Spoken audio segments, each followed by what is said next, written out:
Hello and welcome to Glasgow Rangers Nation with me, your host Owen James, a channel that brings you all your latest Rangers news. We're going to be talking a prospective new signing for the club.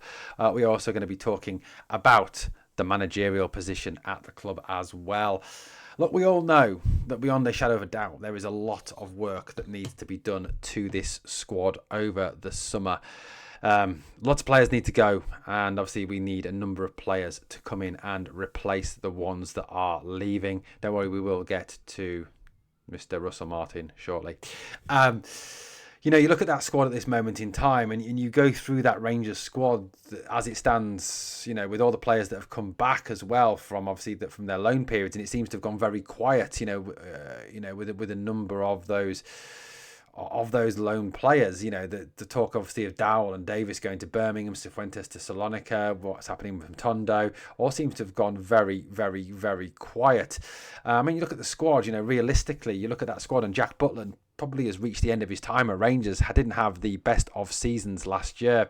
James Tavernier needs to go. I'm sorry, I know there's a lot of Tav fanboys still out there and still think that he's got a future at this club. He hasn't. If he is still here next season, then I'm sorry.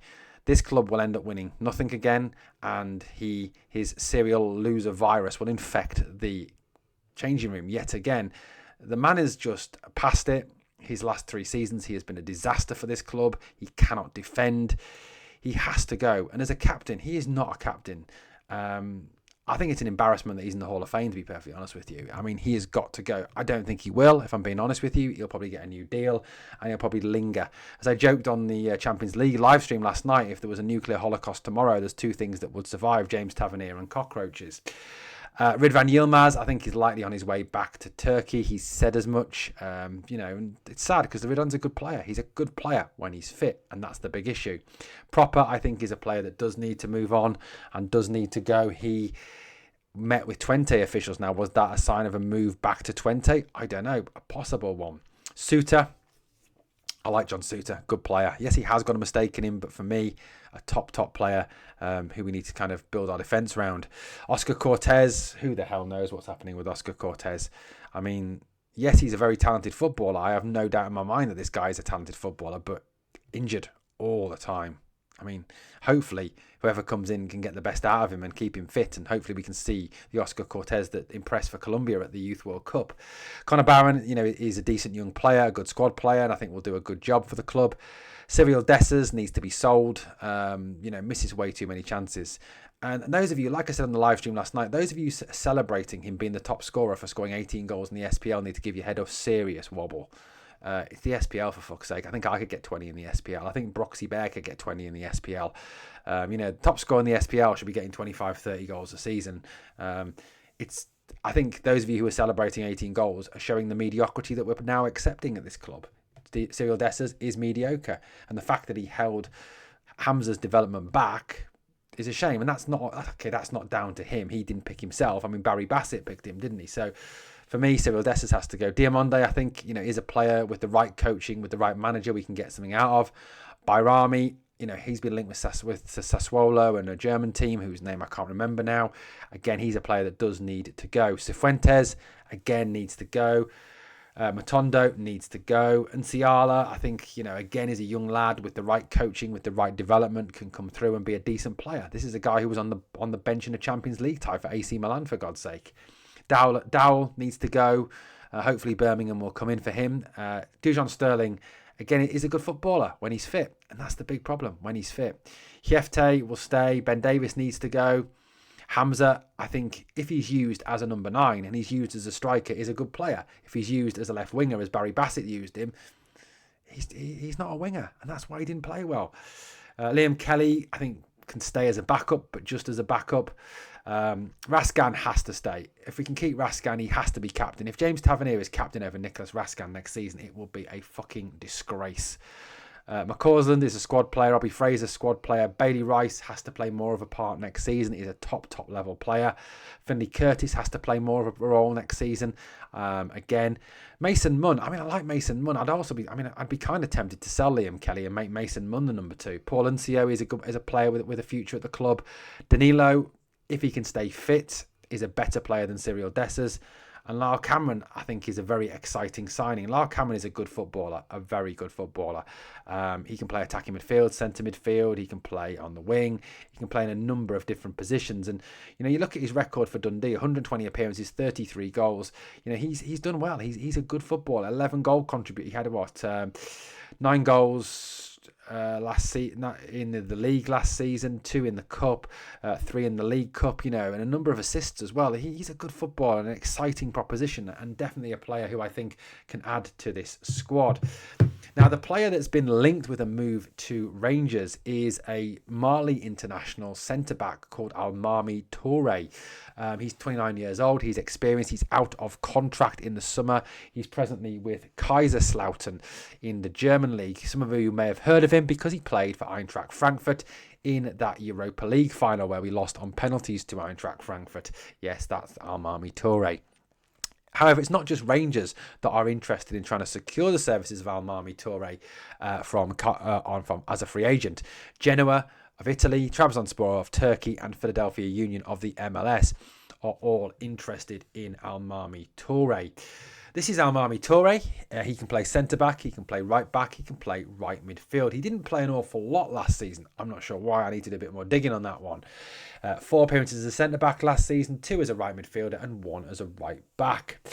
Toure began his career with Monaco in France. In fact, all his football experiences come in either France or Germany.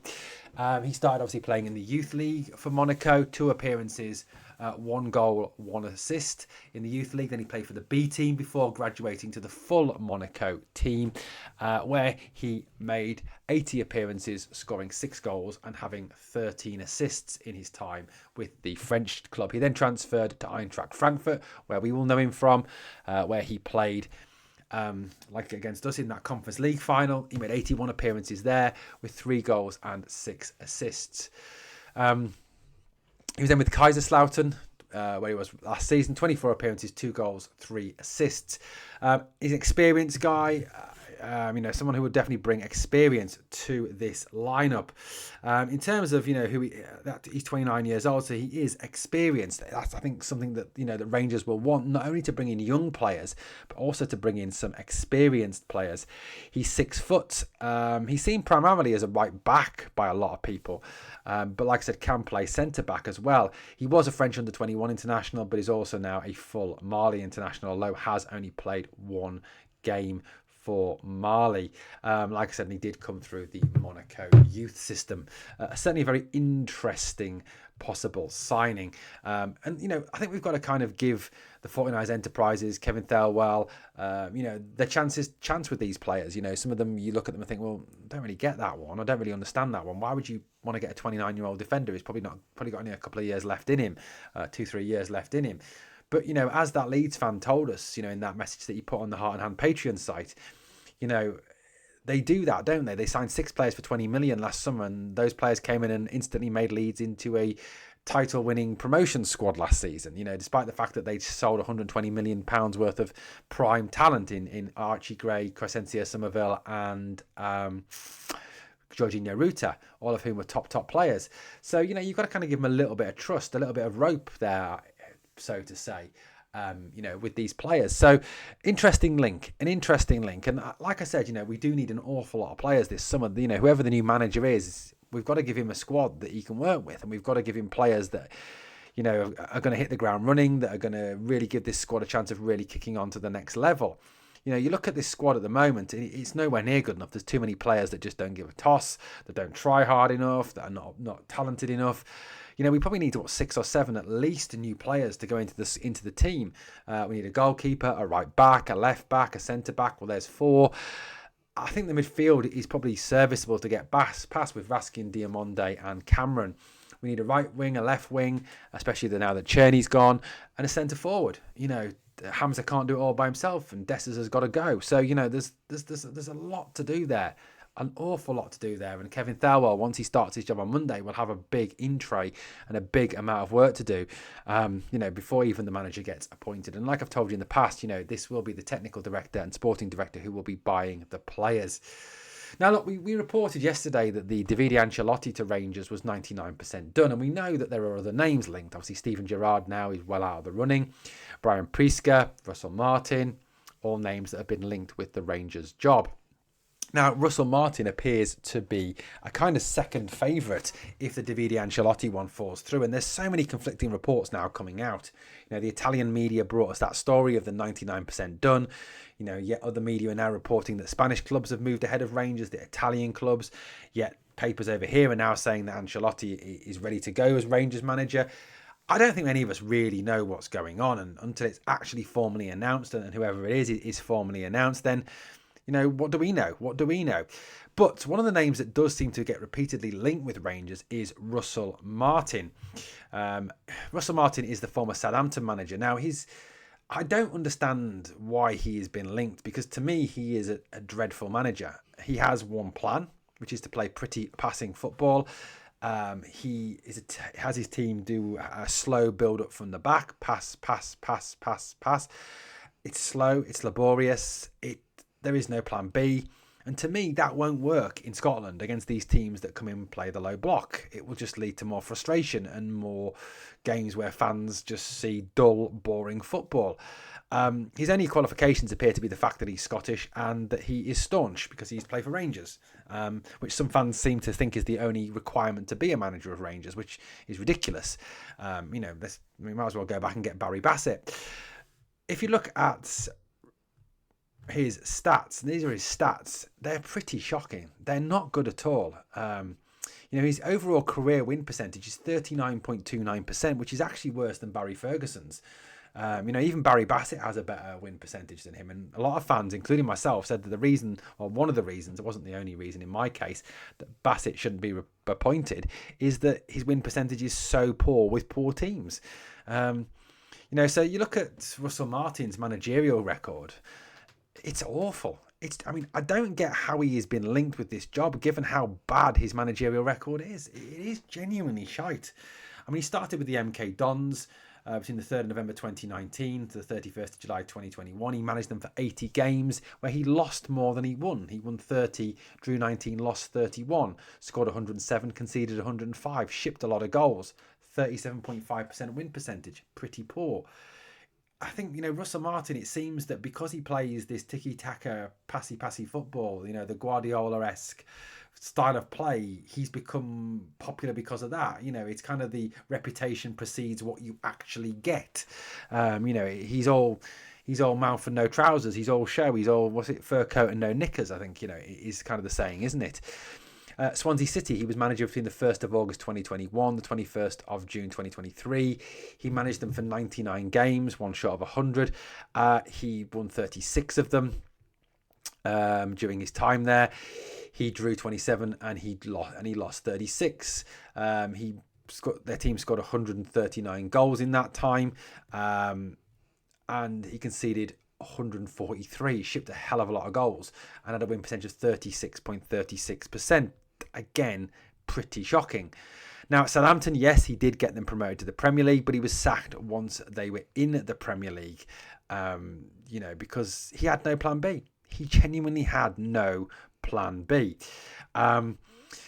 He managed them for 73 games, won 33 of them, drew 14, lost 26, scored 120, conceded 113, had a 45.21% win percentage. A lot of that down, of course, to that promotion season in the Championship. Just overall, his record is very, very bad. Like I said, his football is very slow. Pass. There's no plan B. I don't get the fascination with this guy. I don't understand how he has been linked with this job. To me, he seems underqualified. He seems to be a pretty shocking manager. Like I said, it seems that his only qualifications be that he used to play for Rangers and that he plays the Guardiola style and that he is Scottish, and that seems to be it. He's never achieved a great deal in his management career. And I don't get the fascination with him. I genuinely don't. I honestly believe, ladies and gentlemen, that if he was appointed as Rangers manager, this would be an absolute disaster for the club. And Celtic would win a treble next season and we'd finish even more points behind them. And he'd probably end up getting sacked at Christmas because he's that bad. don't get this one at all. I don't get it. And I fear that if we don't get Ancelotti or someone else, that this absolute loser could be the new manager. I mean, I'd rather have Sean Dyche or Brian Prisker rather than Russell Martin. I'd even rather have Barry Bassett back than have Russell Martin. I really genuinely would.